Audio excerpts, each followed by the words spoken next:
for the audio, or you can even watch back. Giving players all the props, or put them on blast. We don't give no hot takes, only talk facts. We're giving all our devotion, riding high on this wave of emotion. Going all out, yeah, cause this is our time. No, ain't no stopping us till we reach the finish line. All in, we came here to win. We're gonna give everything. S-I-C-K on the run. S-I-C-K, sick, sick. On fire, we're ready to fight. We'll bring the house down tonight. S-I-C-K on the run. S-I-C-K, sick, sick. Playing on the car ride, play it when you lounge. X and O, you know that we can hold it down. Shout out to my man Sammy, got it off the ground. And to all the listeners tuned in right now, got debates, analysis, and speculation. This is sports talk for the new generation. You know where to find us, got a reputation. Sick podcast, your #1 sports destination. Giving all our devotion, riding high on this wave of emotion. Going all out, yeah, cause this is our time. No, ain't no stopping us till we reach the finish line. All in, we came here to win. We're gonna give everything. S-I-C-K on the run.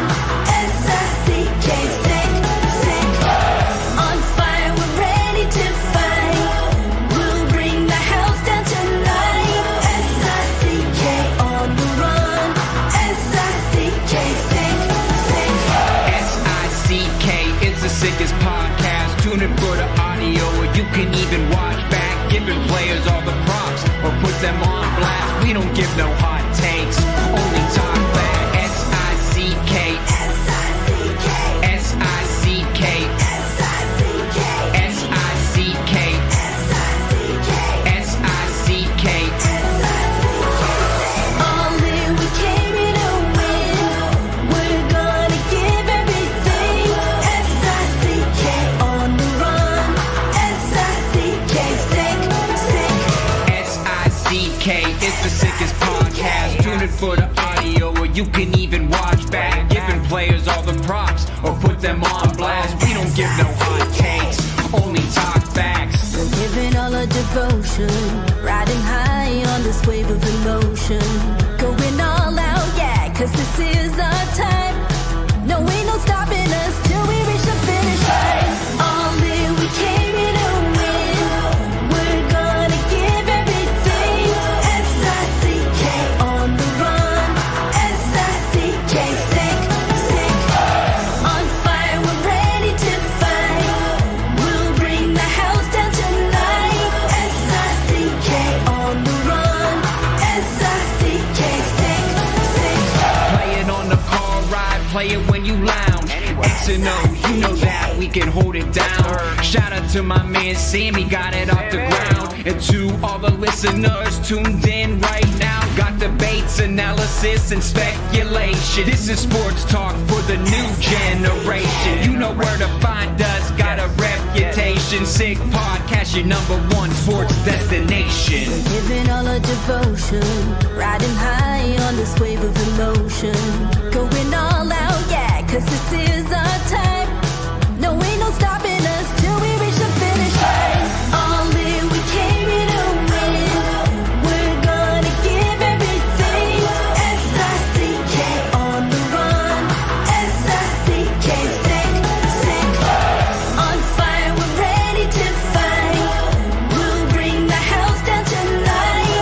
S-I-C-K on the run. S-I-C-K, sick, sick.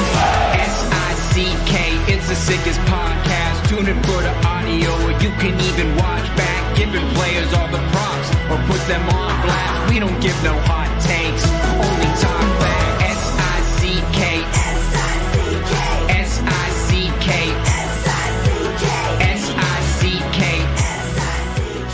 S-I-C-K. Turn up your volume. Because you're about to listen to The Sick Podcast. The Eye Test with Pierre, McGuire, and Jimmy Murphy. The Stanley Cup winning Colorado Avalanche. And after 22 years, is Raymond Mark. The sickest NHL podcast. It's gonna be sick. Made the call, but obviously the evidence showed different. Here's Hetman, then across now for Shattenkirk at the center. He scores! The Lightning win it in overtime on a power play goal. And welcome to the Eye Test here on the Sick Podcast Network. He is Pierre McGuire. I'm Jimmy Murphy, and we are going to be joined by that man who did score that overtime goal to pull the Lightning within one game of clinching the 2020 Stanley Cup, which they did, and he got his Stanley Cup ring, and that is recently retired Kevin Shattenkirk. Join us here on the Eye Test on the Sick Podcast Network. Shatty, how are you? Doing well, guys. How are you? Kevin, how you doing? The only man ever from New Rochelle, New York to ever play in the National Hockey League. Just remember that, Jimmy. Yeah, I hopefully, I don't want to say hopefully it stays that way. Hopefully there's more kids coming out of my town soon, but definitely something that I'm honored to say. Jimmy, one more thing. I'm going to just razz him a little bit because I've known Kevin a long time. I think he's the only guy ever out of the Brunswick school that's won the Stanley Cup. Yep, I think that's true. Although with the kids they got coming out of there now, Pierre, that might be short-lived. I'm so proud of you. What a career. What an amazing Thank you, guys. Thank you very much. So what does it feel like? I know it's fresh right now, but has it hit you yet?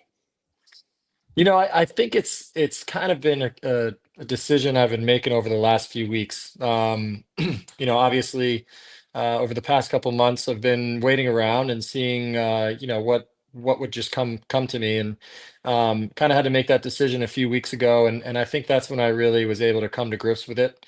And I was happy. I don't think there were any doubts that this is what I wanted to do.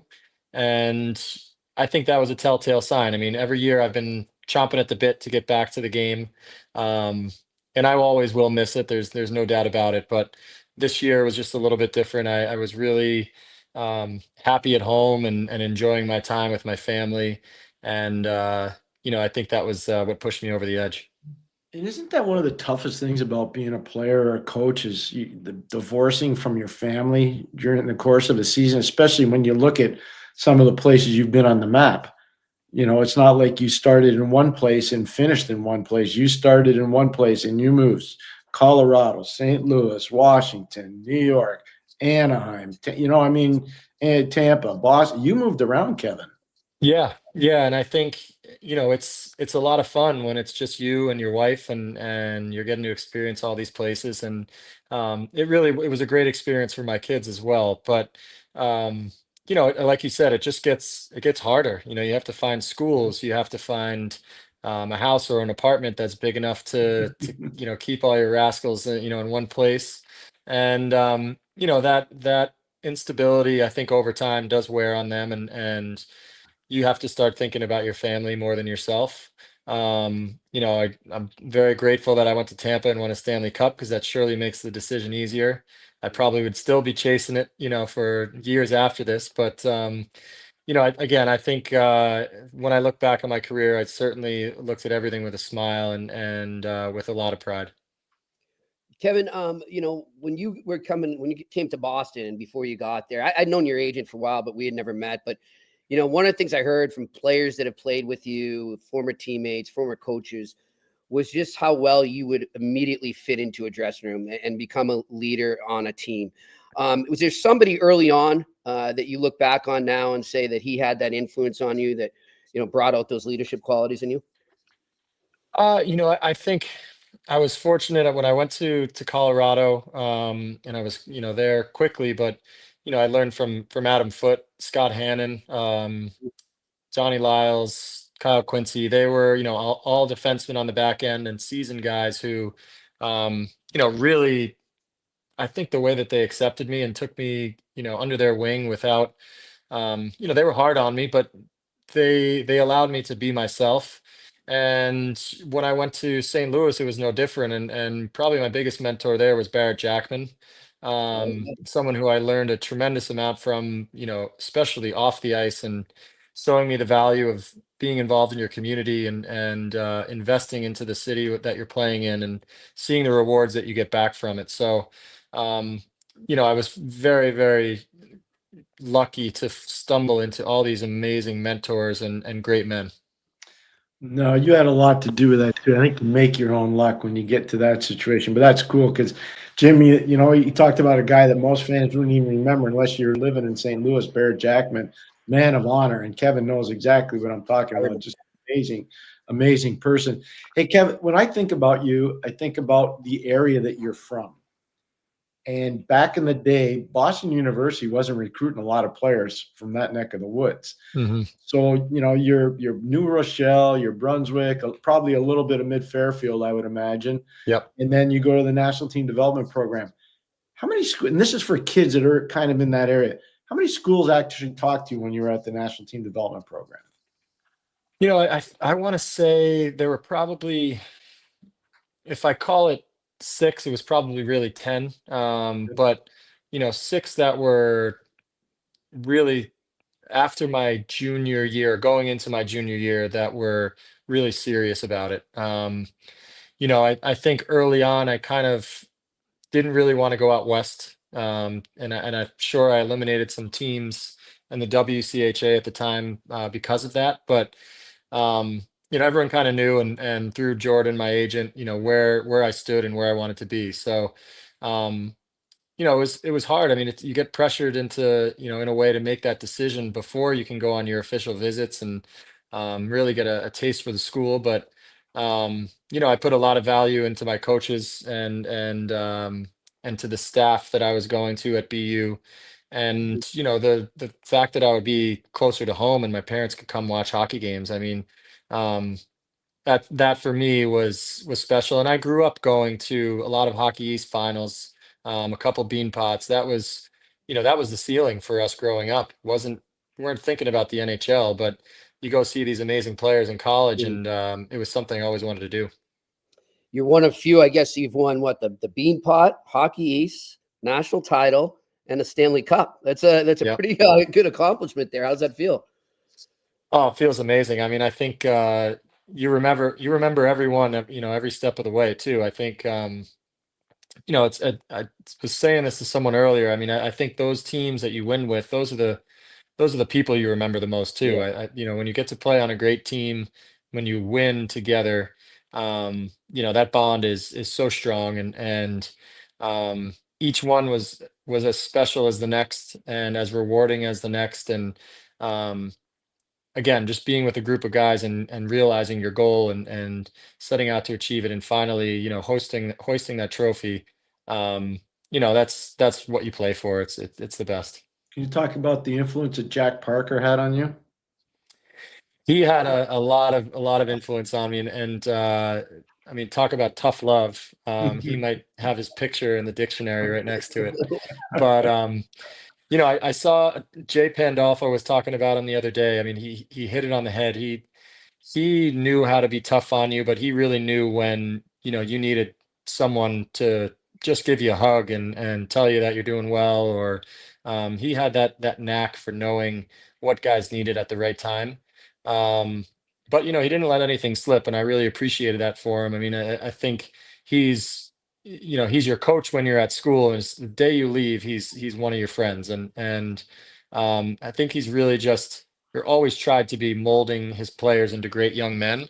And most of us came out of that with that title, that we weren't, whether we finished playing hockey at school or moving on past that. We were all proud to be part of his team and part of his resume.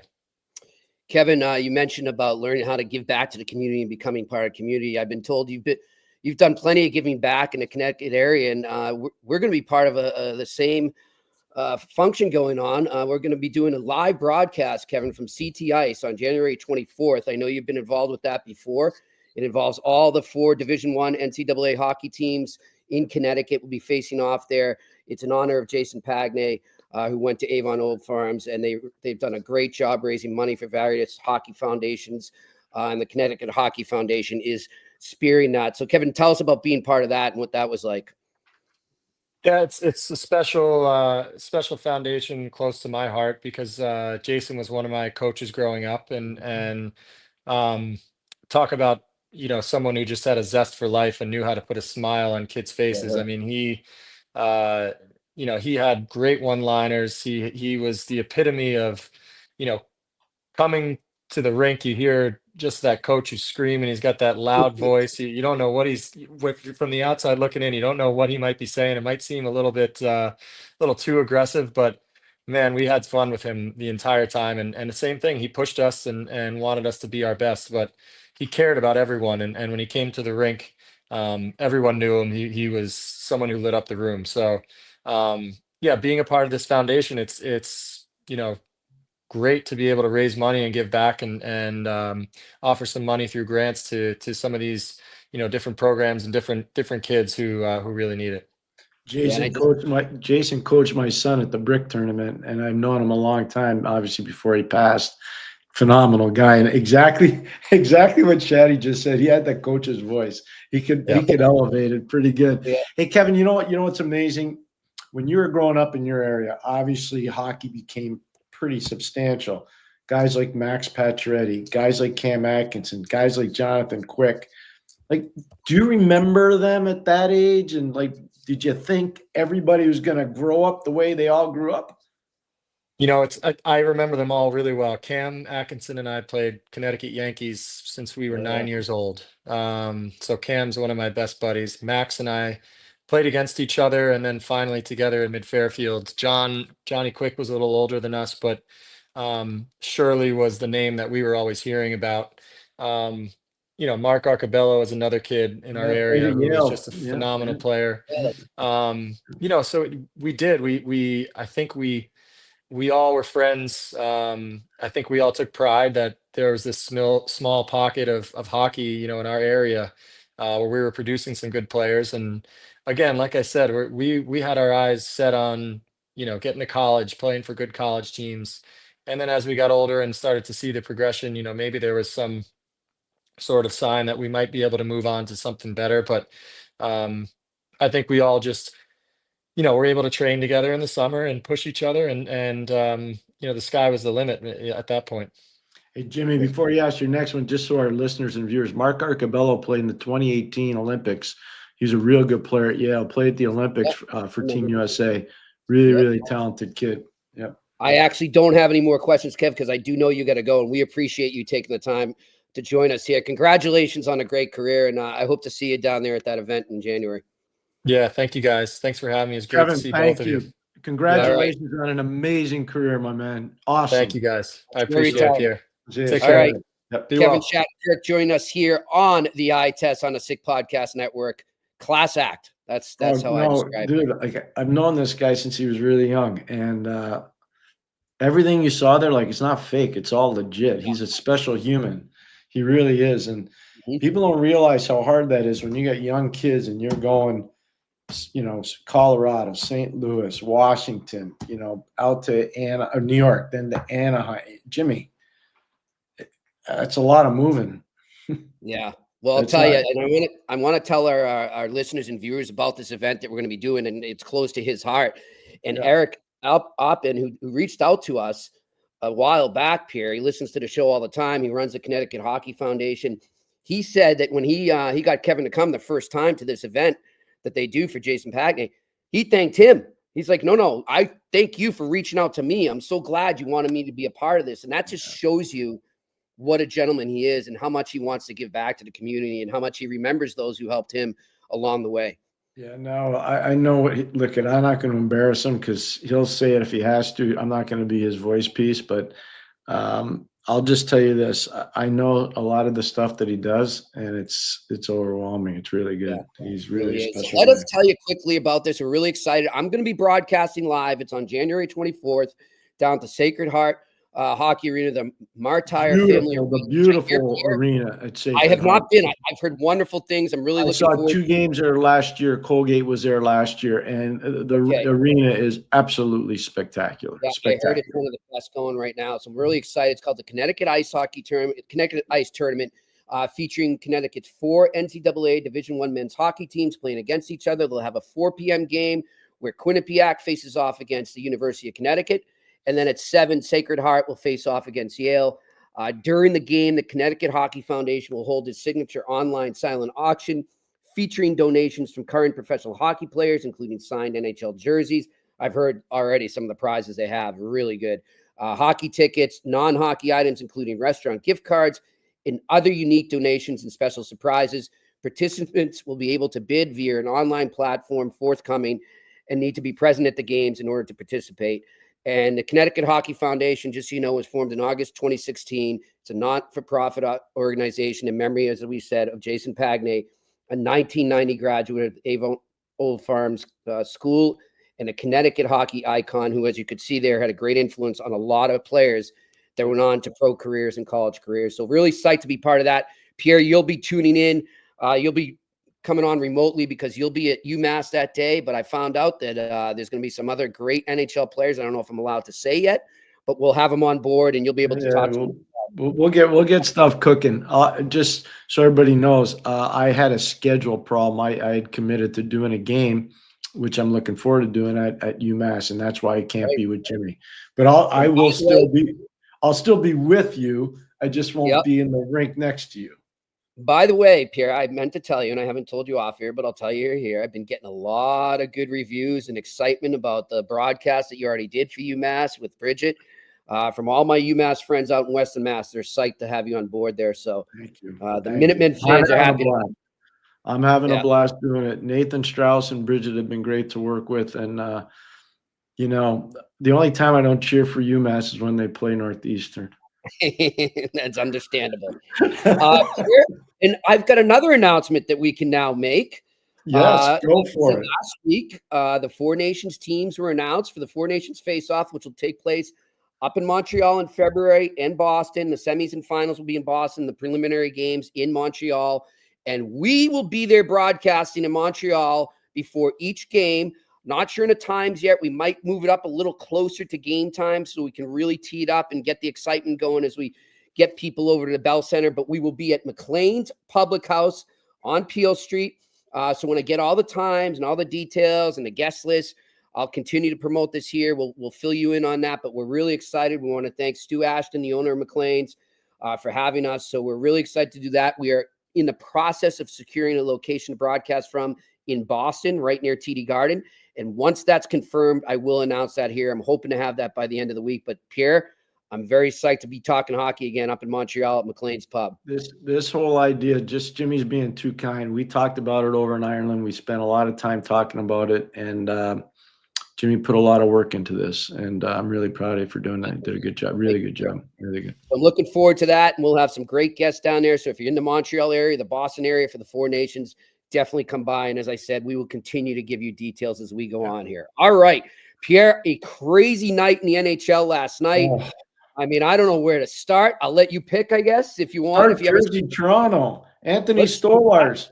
Anthony Stolarz. And I'm seeing a lot of people giving you props here in the comment section for that. You praised them, said this could go down as the best signing in the free agent season. And right now, Pierre, I have to say it is. He stole that game. I don't know if he got arrested for burglary outside the arena. I need a lawyer. Who knows? Maybe he's got to call Eric Oppen to bail him out. But, that was just highway robbery, Pierre. Plain and simple. I watched the entire game because I did a show afterwards on the Leafs post game. And it was 18. The shots were 18-1 after the first period. And Jimmy, I'm going, there's no freaking way they're going to win this game. They got no chance. They're going to get pulverized in the second period because Jersey's a fast team. It's the period of the long change. They're going to use a stretch pass. They're going to just throttle them. And then all of a sudden their penalty kill kicked into gear and Toronto reeled the game in. Austin Matthews had 5 breakaways in the game. He had 5. He hit the net twice. Yeah. Once it got stopped, and the other time it went in overtime. But the other times he missed. Like, he didn't just miss a little. He missed by a lot. He was off. And so it's just amazing. This says a lot about Stolarz. It says a lot about where they are as a group right now. But you know what? I thought about this a lot today. We talk about Joseph Wall, and we talk about Anthony Stolarz. We've never on this show talked about Curtis Sanford, the goalie coach. Never once. Never once, Jimmy, have we talked about him. And that's on me. That's not on you. That's on me because I'm praising these guys. And you know what? Curtis Sanford deserves a lot of credit. He's done a really good job with both those guys. He's done Yeah. a really good job. For sure, too. And, Pierre, as I was texting you yesterday, I was kind of, as the game, late in the game, I'm doing some research. I was like, we got to get Stolarz on sometime. So I was looking back at his stats, looking at when he played in London. And lo and behold, I don't know why I never put it together that he played with Max Domi as well. And now they're reunited as teammates in Toronto. So I thought that was a pretty interesting connection there as well. It is 100%. And, you look at the London Knights. So you got Max Domi, you got Anthony Stolarz, Mitchell Marner, and don't forget they have Easton Cowan coming too. Yep.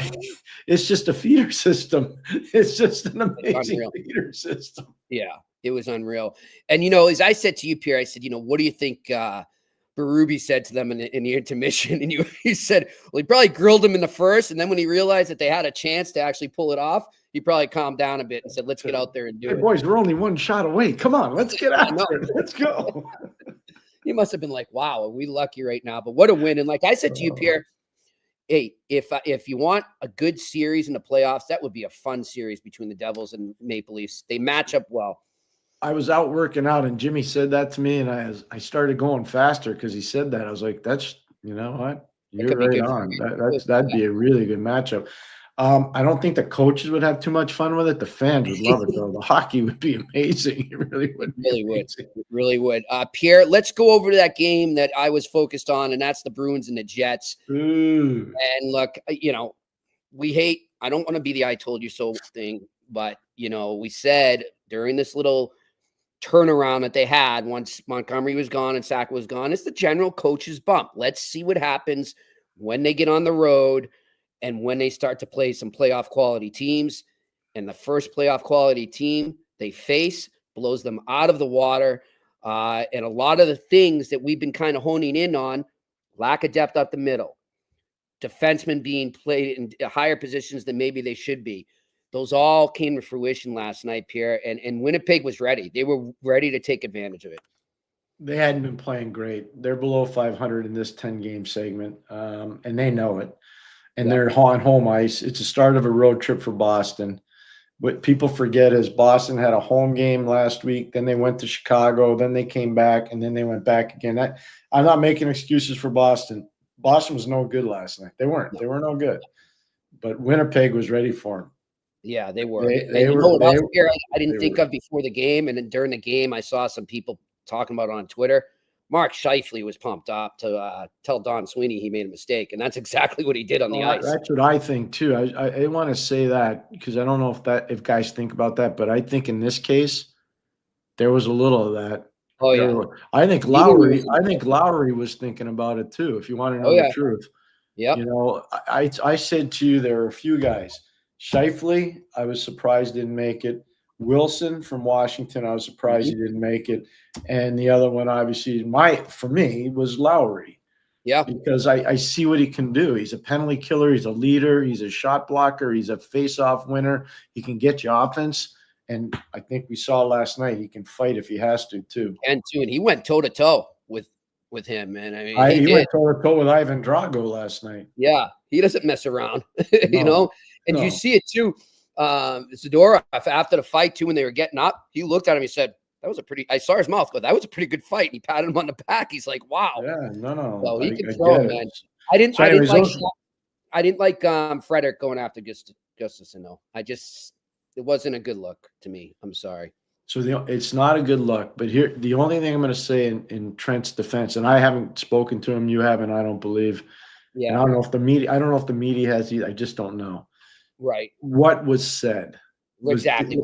Did something get said that maybe didn't fit the way it should have from Gus? And you know what I mean? Sometimes stuff gets said and you're like, it wasn't necessarily he seeked him out and said, I'm going to beat this guy because he doesn't. No, it's like if the guy says, hey, you want to go, and you're a guy that's gone before, the one thing you're going to do is you're going to get the jump on the guy. Because if a guy says you want to go, you don't wait, you go. Yeah. You go. So I don't know what was said. That's the only thing I'm going to say about that one because I am a Trent Frederick fan, as you know. Me too. I know you are, but it didn't look good on TV. And how about it? Obviously, Scott Arniel and the coaching staff of Winnipeg didn't like it. Okay. They're going back on the bench. Pierre calls me today. He's like, "What was that?" I had this happen once. Well, more than once, but once like that. This is a good story. We were playing Toronto. Pat was coaching. Pat Burns was coaching, and Dougie Gilmour was shredding the NHL that year. He was the MVP of the league. He was so good. Dougie was amazingly good. And Toronto had a good team. That 93, 94, Pierre? 93, 94. Yeah, they had a really good team. And I think we won. I'm pretty sure we won the game. And Pat was yelling at our bench, like yelling. And, I'm friends with the guy. I mean, I know him really well. And I look over and I'm like, what's going on? And then I called Chris Broaders the next day, the great trainer in Toronto. I said, hey, Chris, I just want to, could you ask Burnsy, because there were no cell phones back then. I said, could you ask Burnsy, like, was he yelling at me? Did I do something that ticked him off? Because, like, I'm not going to stand for that. Like, I want to know. So he goes and talks to Pat, and Pat goes, no. He's mad at your assistant. He was mad at Paul Gillis. I'm like, why is he mad at Paul Gillis? Paul didn't say a word. I'm telling you, he didn't say a word. He's mad from when he played for the Nordiques and Pat was coaching the Canadians, and he and Dale Hunter would go around running around and hit guys pretty hard. They were both really tough guys. And so Pat was yelling at him because he was letting him go back in the – it was just crazy. Well, and when you said that, I said, ironically, what I was told, I think it was a Winnipeg announcer I saw. It wasn't our good friend Dan, but it was maybe his color. Was it Johnny Lou? Was it Johnny Lou? No, the color guy on the radio with Dan Robertson. I forget his name. Oh, okay, I don't know. Yeah, and so he said that because they were trying to do the lip reading, right? And he said, I don't think he was yelling at Joe Sacco. I think Arniel was trying to get over to Kelly because Chris Kelly apparently was saying something to the players on the ice. So I think it was kind of a similar situation that you were in there where you were just kind of caught in a crossfire. I just remember looking over at Pat like, what are you like? I haven't done a thing. I'm sitting here with my arms full. I'm just trying to get through this game, because you got a pretty good group of players over there. Anyway, do you ever have a coach try and square off with you? Oh yeah. Well, I won't say who, but you don't have to say who, but there were a couple back in the old odd. It was wow, it was pretty intense. I remember once though. I'll tell you one thing. I know Brian Sutter was mad at me once. I think we won the game in Boston, in the old Boston Garden. And you could tell he was looking at the bench. And I've known the Sutters a long time. I have so much respect for them, the whole family. Yep. And he was looking at me. And I think the brothers know when Brian got this one look, you're like, don't look back because he's going to come and get you. Right? I just conveniently turned my shoulders and looked the other way. Yeah. Jesus. Hey, a couple other games I wanted to mention, a couple things. Obviously, Nashville blows another lead and loses Pierre 4-3. Another team still kind of looking over their shoulders when the first shoe will drop there. We will see. But I want to give credit, and Rex brought this up yesterday on the show when you asked about the Montreal rebuild. He referenced the Philly rebuild and how they're being patient and not getting carried away, understanding where they are. And, we all saw what happened at the end of the year last year where they didn't panic and think, oh, maybe we should make a move at the deadline to try and make the playoffs. Because they knew we are where we are and we're going to stay the course right now. And they're staying the course right now, Pierre. And I got to say, right now, to this point, they are one of the most underrated hard outs, if that makes sense, in the NHL. Every night they come to play. They are not an easy game. They may not win every game, but they are hard out. Well, they're well coached. They're really well coached. If they get goaltending, they can be really good because they're not going to give you a lot of high quality chances just because of how well coached they are. And the other thing is they have to stay out of the penalty box. You saw the game in the weekend, Boston, Philly. And they took penalties and they got in trouble. And John got mad. And the one thing he did, he sent a message to Konechny. He says, you know what? Took a penalty, played undisciplined. You're going to sit and watch. It's his best player. But he's creating organizational standards that are going to be the foundation for that group for a long time. We talked about it last year, when it wasn't fashionable to support John Tortorella and the Flyers. We said about how great they were doing. And I'm going to stay on that. I think they're doing fantastically well. And I think John has been tremendous. And Brad Shaw has been tremendous. And Darren Williams has been tremendous. I just think the staff there has been really good. They deserve a lot of credit. It's not an easy thing to go through, Jimmy. It's not an easy thing to go through. It really isn't. You know, and a lot of people too, he always had, well, he can't work with young kids. Well, he's proven them wrong right now. They beat the Jackets 5-3. Kings, Pierre, 6 in a row now for the LA Kings. We had Glenn Murray on, I think, right before the season started. And, you know, he was excited, but I don't know if he saw this coming. What has got into this team, Pierre? Okay, let's start with Jim Hiller and DJ Smith are really good coaches. Newell Brown is as good a tactician as there is in the National Hockey League. He's the assistant coach. Mike Buckley, when Pittsburgh was winning Stanley Cups, he was the goalie whisperer for Marc-Andre Fleury and Matt Murray. He's out there in LA now, and he's working with their goaltenders, where there's Starcy Kempfer or David Riddick, and they're both doing well, I think, really well. Kempfer was really good last night. But anytime you got – and they're doing this without Drew Doughty. And so you have to ask yourself, what's happened? How have they been? Mikey Anderson has gotten better. That's a positive for them. Brant Clark has gotten better. Jordan Spence has gotten better. So you start internal development, guys start getting better, and all of a sudden everybody's feeling good about themselves. But they got one guy that every time he walks in the room, instantaneous street credit, Kevin Fiala. Or sorry, not Kevin Fiala, Anse Kopitar. Yeah. Every single time he walks in the room, he's got everyone's attention. Yep, I'm with you on that. And then the other game I wanted to bring up here, what was that one? Oh, well, we mentioned Calgary and Nashville, and there was another one that we were talking about earlier today. Been a busy day. I apologize. And then we're going to get to the games, the 2 games tonight. Oh, we actually didn't talk about this, Pierre, but I want to mention it. Avalanche, it was a close game for a bit, and then all of a sudden, the Mika Rantanen and Nathan McKinnon show take off, and they just pull away. I mean, that's rough. So that's an example of a team that's trending the right way. Colorado, they really are. That was a long road trip, and I think they would only lost once in 5 games. I think they went 4-1 on a 5-game road trip. Game in Jersey, that was a big win for them. 4-0 one of those games they're going to look back on. Yeah, the 4-0 win could be the game that turned their season around in a positive way. I mean, I don't think they're going to miss a playoffs anyways, but that can catapult them real high. That game was a statement game for them. But to me, the one thing is you get Ross Colton back. Makes a big difference. You know, middle stats starting to pop. You look at what's going on in their defense. You know, Devontae and Cale Makar are really good. Sammy Girard's a really good puck mover. Josh Manson can punch you right in the mouth. But we talked about internal development. Sam Malinsky. Most people, Sam who? Sam Malinsky. I'm telling you right now. And Jimmy, you were in Ireland. Joe Sakic was there with us. Yep. And I talked to him for a long time. As you know, you watched. Oh, yeah. We were talking about Sam Malinsky. And I watched him play a ton at Cornell before he signed with Colorado as a free agent. And Joe couldn't say enough good things about him. And I was saying, dude, he's not only good with you. You should have seen him at Cornell. He was really good. Guys like that have gotten better internally. Makes a difference, Jimmy. It makes a big difference. So, opportunity. Yeah, but that team's going now. That team's going now. They are. All right, so we'll get to tonight, but before we do that, we're going to tell you about our sponsor, Betway, here, and I'll give you my my pick for the night. And I apologize to Shane, I didn't get it in earlier, so there's no graphic for it. But let us tell you about Betway right now. You go all the way with Betway and get a free bet up to $200 if your first bet loses. That's right, a free bet up to $200 if your first bet loses. Scan that QR code right in front of you on the screen, or click the link in the details section to create an account and redeem your welcome offer.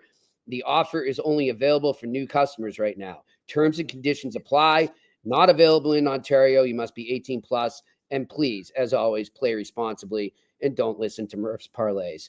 All right, let's get to the games tonight. There's only 2 games, and one of them pits arguably the 2 biggest disappointments right now in the NHL. I don't know. Nashville would have something to say about that, but the Rangers are in Buffalo to face the Sabres, 7:00 on TNT.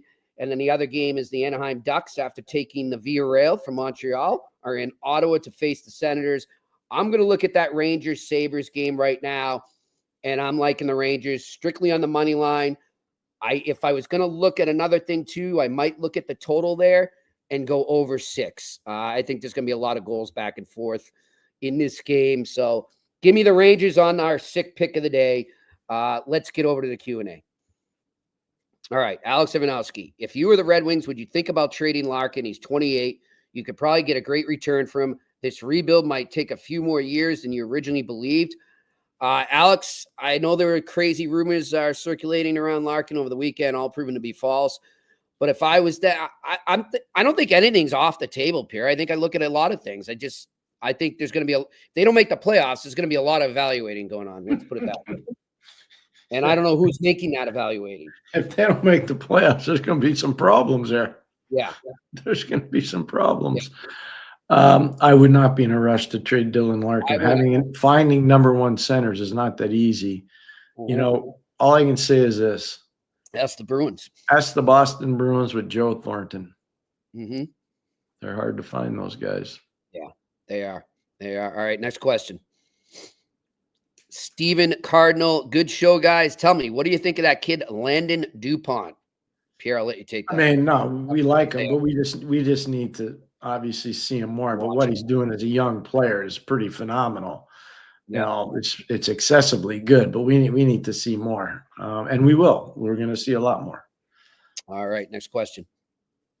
Alex Ivanowski, I love Barry Trotz. I think he was a great coach. I never understood why he signed Stamkos and Marchessault. Both guys are in their mid-30s. I didn't get the plan and still don't moving forward. So Jimmy and I have talked about this a lot, and their need is really in the middle. Mm-hmm. I don't think they saw Stammer as a centerman, and that Marchessault is not a centerman. They needed to insulate, Ryan O'Reilly. Colton Sisson's a really good center. Please don't get me wrong. And Jimmy and I talked about this. But he's not a number one. But he's not a number one, and I don't even think he's an elite 1B. What he is a really good player on a team that's got a chance to win. There's a big difference. Because he's a great face-off player. He's tremendous checker. He can manufacture a forecheck really well. He's not a pure finisher, but he's good enough, and he can make plays. So they don't have enough center ice play. Here's what I would tell you, and I did the breakdown today. Stamkos has 7 goals. He's minus 14. Marchessault has 7 goals. He's minus 10. O'Reilly's got 5 goals. He's minus 13. The leading scorer on their team is Roman Josi. He's got 23 points. He's minus 21. So you can talk about all the offensive guys, and I understood what he's trying to do. He's trying to insulate Philip Forsberg and Gus Nyquist. That's why he got Marchessault, and that's why he got Stamkos. But they didn't have anything down the middle. Yeah. There's nothing down the middle. And I said to Jimmy today, the problem they have now, and Jimmy, I think you agreed with me, they don't defend hard enough. They don't defend well enough, and they don't defend hard enough. And so now they're in trouble. And that's why Roman Josi's dash 21. Yeah. And, I mean, the pairings are all messed up, too. You got guys that are playing way above where they should, and some of it's a result of injuries at the time. I get it. But it's just, I think the word we've said consistently, Pierre, and we still agree, they're disjointed. They're very disjointed. Ryan McDonough. He'd look good next to Josi right now, I'll tell you that. Ever. Yep. All right, next question. Ex-Montrealer here. When do you think USA will take over Canada in the NHL player numbers? Totally U.S. population is 8 to 9 times greater than Canada. Hockey is expensive. London and Southwest Ontario Hockey Factory. It's getting there. I mean, it's getting there. One thing I don't understand, Pierre, I'm going to kind of go more hyper local, is the player, not as many players coming out of Quebec, and also not as many goalies. I remember a day when that was just a goalie. No, that's very fair. That's very fair. Well, there's a couple things. One, the Allaire brothers were a big part of what happened in Quebec with the goalies. They're getting older. They're not living there anymore, as far as I know. Patrick Roy is long retired. Marty Brodeur is long retired. Eric Fichaud is long retired. Jocelyn Thibault, Jose Theodore. You can go down the line. Felix Potvin. Like, it's just, I know there was a goalie surge in the 80s because of Patrick Roy. Yeah. And then, all the guys kind of moved on. They wanted to be something else. And the coaching, the Allaire brothers were substantial, very, very substantial. And I don't know how much they do there anymore. So I think that's a bit of it. But in terms of the numbers, the women's, this is important because I tracked this about 2 weeks ago. I know I told you. The women numbers in the United States since 1996 have gone up every year. The women registering to play hockey has gone up every year since 1990. It has not been that way for the men in the United States. It is not. So we'll see. The one thing I'll say is that Canada still produces an overwhelming amount of great players. They really do. Canada, they're still. You look at all the great leagues, whether it's the BCHL, the AJHL, even Saskatchewan, Manitoba, Northwestern Ontario, Southwestern Ontario, Toronto, the GTHL, Ottawa for the per capita, Ottawa produces a lot of players. So Canada's still producing players. They're still producing players. And I would say in the U.S. too, let's not forget the emergence of the U.S. National Development Program, Pierre, and what that did for them. That's a big thing. Huge. So Jimmy's right about that. The other part is the NHL deserves some credit. Expansion into non-traditional hockey markets. We're seeing players come out of, so Jacob Fowler is from Florida. He's not from Michigan. He's not from Minnesota. And he's not from Massachusetts. He's not from one of the 3 M's. He's from Florida. We got guys coming from Arizona, Austin Matthews and Matthew Nyes, Josh Stone. We got guys coming from Southern California, Trevor Moore playing on the first line with the LA Kings. We got guys from everywhere now, but they're all non-traditional hockey markets. And I know people in Canada like to give them a hard time. Gary Bettman's vision for expansion into non-traditional hockey markets wasn't just about TV. It was about growing the player pool. And I think they've done that. I think they've done that. Yeah. All right, next question. Alex Ivanowski, I've been thinking about these teams like the Flyers, Wings, Sabres, Sens, and Jackets. At what point does a guy's age out of the rebuild youth movement and becomes a more important piece to a trade? Probably 26 to 28. Probably right in there. Some guys get moved sooner than others. I remember we were going through a rebuild, and Michael Nylander was, I think, 21 or 22, and Patrick Poulin was 20, turning 21. And we moved both of them to try to get some older guys in there, like Jocelyn Lemieux, like the late Brian Marchment, try to get some older guys in there to help our younger guys survive, because we were just drowning. We were drowning with, 19, 20, and 21-year-old players. So sometimes you got to move some of those younger guys, but usually 25 to 28, somewhere in there. All right, next question. Sound the siren. Guys, apparently Jack Drury will be out for a spell. And by the way, Sound the Siren, it's great talking to you guys today on your podcast. I appreciate you having me. What might be preventing Ryan Suzuki with the Chicago Wolves right now to get a legit look at the NHL level? By the way, Shatty, what a quality individual. Yes, he is. He is. I think Suzuki will get a chance. I think there's a few guys in Chicago. Their team isn't doing as well as they want. I think they're starting to pick it up now. Scotty Morrow's been on a tear there. I know that, the defenseman. But I don't know. I mean, where's Suzuki compared to Josh Nadeau? I haven't seen them, so I don't know. I just don't know for where they are right now. All right, next question. Randy Workman, can the Avs catch the Jets or the Wild now that they have their goalies? I don't know if they can catch them, but I can tell you one thing: they put a lot of heat on them. They will. Yeah, they'll put some heat on. What's amazing to me, Jimmy, we talked about this a little today. What Minnesota's doing under John Hines is amazing. But what you need to think about is, like, Brock Faber's completely gone haywire in a good way, which is really good for them. Gabriel Kaprizov in a contract year has gone completely haywire. It's hard to argue that he's not the MVP of the league. Philip Gustafson. We were talking about Curtis Sanford with the Toronto Maple Leafs. Philip Gustafson's the #1 goals against average in the NHL. Okay.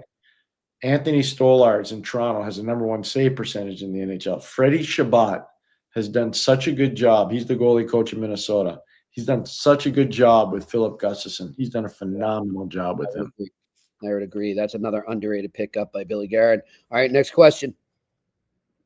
Charles, with Roger McQueen being out indefinitely with injuries since 9th game of the season, do you agree the Habs should pass on him if they have the opportunity to draft him? No. No. you like him, you like him. Yeah, but I think there's going to be a lot of players that'll be available for teams in this draft.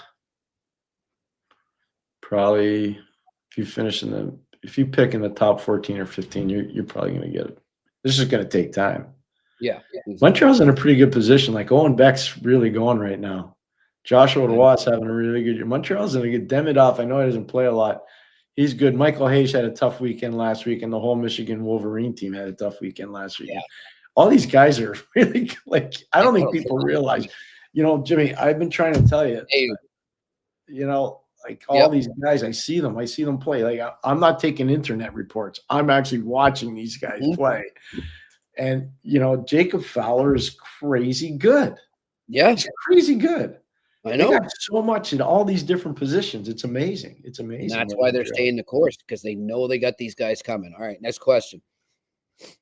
Charles, if there's a lot of chat that the Habs should have drafted Mishkov, if they did, do you think Demidov would have been drafted by the Habs or a defenseman? Regards from Glasgow. Hey, Charles, love your neck of the woods. I don't know, but I did hear, I don't know if it was Drager. He might have been talking.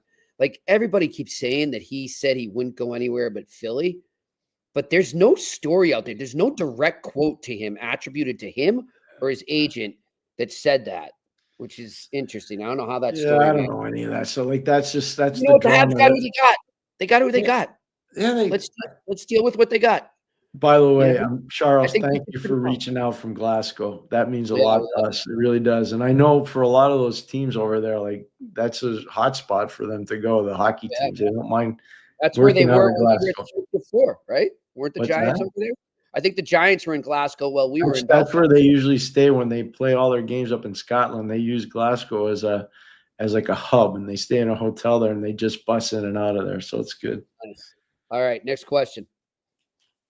Randy Workman, if the Rangers ask about Anderson from Calgary, the Rangers,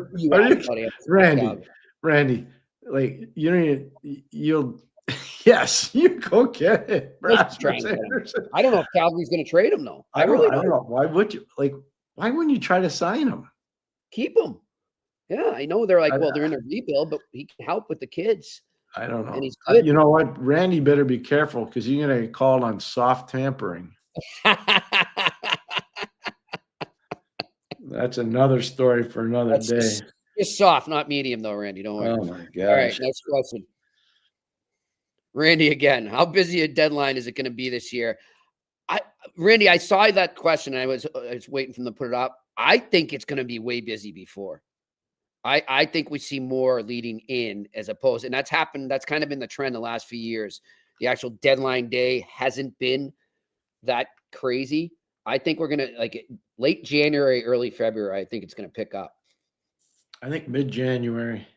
Even that early. I do. I think mid-January because there's some teams that aren't matching the expectation of the preseason.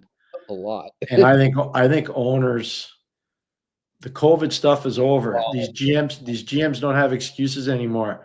They had the COVID excuse for a long time. That's why all these coaches were getting punted. They were getting punted because the GMs had the owner's ear. Well, now I think the owners have about had it and said, wait a second, you told me this would all be fixed after COVID, and it's still not fixed. Like, whoa, wait a second. At some point, COVID's over. Yep. And the fiscal year is coming to an end, so they're going to start reviewing their income and what's going out. Well, so. I need to bring this up now because Jimmy brought it up, and I talked to Jimmy a lot about this. Nobody in this NHL, and I think not fairly, is talking about the Canadian dollar. Mm-hmm. And if you live in Canada and you're watching this right now, you know exactly what I'm talking about. Oh, yeah. We're talking about 42 cents. Like, we're getting close to a 50-cent dollar in Canada. Yep. And I'm telling you right now, Jimmy, if it gets there, they can say whatever they want about where the cap is and there's 7 teams in Canada. Mm-hmm. They take in Canadian and they pay out in US. This is something. No, I'm shocked. I know all these insiders and nothing came out of the board of governors on it. I cannot believe that not one. I asked. You remember I asked Gary Bettman in Boston, and he kind of brushed I mean, not in a rude way, but he just kind of moved on. He said, I'm not worried. You know, I specifically asked about Ottawa and Winnipeg. He said they're on, quote unquote, the right trajectory, but he has to be thinking about that. I mean, it's like an elephant in the room. He's an amazingly intelligent, trust me. Yeah, he's probably got He's a plan. a very, very intelligent man. We're Yes. having Bill Daly on tomorrow. That's right. And you know, I would never set him up, but I almost feel like saying, do you know what the Canadian dollar is compared to the US dollar? Mhm. And I'd be prepared to bet you that he knows the answer. Oh, yeah. This is a major issue that's They've got not being talked about. Yep. Yep. And I am looking forward to that. Bill Daly tomorrow, and we will be pre-recording an interview with Washington Capitals prospect and Boston College star Ryan Leonard tomorrow morning. That will air on Friday. What a great week, Pierre, huh? What a good week. Yeah. Working. Somebody in this tandem's working. Both of us. Both of You're us. working. I'm just mailing it in. I'm half miling it. No, I'm just kidding. Come on. You only do about a zillion other interviews a day. All right. Next question. Postnet 130. Has roller hockey contributed to hockey in general in the USA in the summer months? I don't know. That's a good question, though. Like, I don't know enough about it. I don't know either. I remember when it started, make a little push. I was coaching Hartford, and they had that summer league out in LA where they were playing roller hockey, like in the rinks. But that league's long gone. So I don't know. I couldn't tell you. There's one out in San Diego that's huge, Pierre. They have people come from all over North America. Oh, is that right? Yeah. Summer. I can't think of the name of it. I'll figure it out. We'll bring it up again. But yeah, that's a good question. It's a very good question. I just don't know I just don't know. Because once summer comes, I skate early in the morning with my group, and then I'm at the golf course. All right, next question. Alex Ivanovsky, given what you just said about aging out, should the Sabres trade Thompson? Same goes for other teams and their respective players in that 26 to 28 age group. So the only question I'd ask you, Alex, and unless you can answer to Jimmy, who could you get that's better than Tage Thompson? Yep. Because I think Tage Thompson's a 40 to 50 goal scorer. Yeah. So who are you going to get that's better than him? I wouldn't trade him. There's some other guys I'd look at, but not Tage. Here's my question for you, Jimmy, and maybe Alex will answer it. Is Zach Benson better now than he was a year ago? Is Jack Quinn better than he was 2 years ago? Is Dylan Cousins better than he was a year ago? Is JJ Peterka better than he was a year ago? My question is, they rushed all these young kids because they had to. They really had no choice. Mm-hmm. Are those young kids better now than when they started? I don't believe so. I don't either. Like Owen Power, I think is going to be a really good player in the league. But is he dominating games like people expect him to? Not yet. He hasn't. Yep. All right. Next question. Charles, Michael Hage missed the weekend games due to an ankle injury. Michigan was shut out twice. Coincidence? Yeah, well, we talked about that before. The whole team, they got shut out. They lost 6-0 and 2-0. So, we're paying attention to that too. Now, that being said, they went into Minnesota and it turned into a street fight. And that's a tough place to have a street fight when you're the visiting team. That's a tough situation. And obviously, Hage wasn't playing. But that whole Wolverine group, they got the butts kicked, and they know it. They know it. It's not an easy. Listen, to go in. I was there. I was trying to. I can tell you right now. When I was in Ottawa, we tried to sign Nick Blankenberg, and so I went into Minnesota to watch him play against the Gophers, and I had a real good feel for the kid because it was 2 hard-fought games. But you could see it's just a different game when it's in Minnesota at that rink. It's a really different game. Really different game. Funny, I just had a Facebook memory come up. It was of us having Bob Moscow on last year. We like Bob Moscow. We're fans of Bob Moscow on this show. Bob's a good man, really good man. All right, next question. Brian Brewster, as a New York Rangers fan, with the cap going up incrementally, we will see, Brian. Do you think clubs can pay players a few million more to negate including a full no movement clause? This way they won't hamstring themselves with all these fat cats. So Brian's question is so appropriate. A great question. Here's Jimmy. I negotiate a bunch of deals, and I told you about some of them. Stop throwing these no moves and no trades around like they're candy. Yeah. just say, do you like the compensation or don't you? Like all these guys use it as it's almost like they're pushed up against the wall. And I'm not saying like I was a mean-spirited negotiator because I wasn't, but just you don't have to give them out like it's free candy. No, I know. And then they wonder why they're in these pickles later on. I think there's certain guys that merit those types of contracts, and there are other guys that don't. Yeah. And don't tell me he's got a 15-team no move or he's got a 10-team no move. So what are you going to do? Let the player run your franchise? Marek came up with an idea the other day. He suggested, he floated it. He said, Pierre, if you do go to a guy like, so let's say Drury, and he goes to Trouber and he says, I need you to waive this. If he says yes, they compensate him. There's a fee. Well, but look at most of these teams are right up against a cap. Like that's part of the issue. So the guy says, like, what's it worth? Yeah. What's it worth? Like, is it $2 million? Some of these teams are a latte away. Well, I think I'm going to double check, and if I was wrong, I'll correct it tomorrow. But I think Jeff was saying it would not count against the cap. It's just money. Oh, you mean it would be something collectively bargained in? Exactly. Yeah. Okay. Well, that's a very good idea. Yeah. I think, Jeffy is very sensible, obviously. Yeah. He's very sensible, but that has to be collectively bargained in. That's what he said. It ought to be something to be brought up in the negotiations, which look like they'll be starting at the Four Nations, according to Gary Bettman. So that will be. Can you repeat one more time where we're doing the Four Nations in Montreal? Because I'm really excited about this. I am psyched. It's one of my favorite places in Montreal, McLean's Public House. Now, don't mistake it. This is the one on Upper Peel, not lower. The McLean's Ale House, I think they called it, or I don't know where it was a French name, I can't say. But the original McLean's is not Willoughby. We'll be at the new one, McLean's Public House. Really looking forward to it. If you're in Montreal, go check it out even before then. It's a beautiful place. Pierre, it has a good feel like you're over in the old country. It does have that feel. We're going to have the address, Jimmy, like the actual address for everybody tomorrow. That's the beauty of Google, my friend. All right. You just get the actual address because I don't want anybody going to the wrong McLean's. Yep. So the new one, Pierre, is at 1420 Peel Street. So that's a new one. And it says on the front, Maison Publique McLean's is the name on the front. Below or above the Maison? That's above Crescent. That's upper.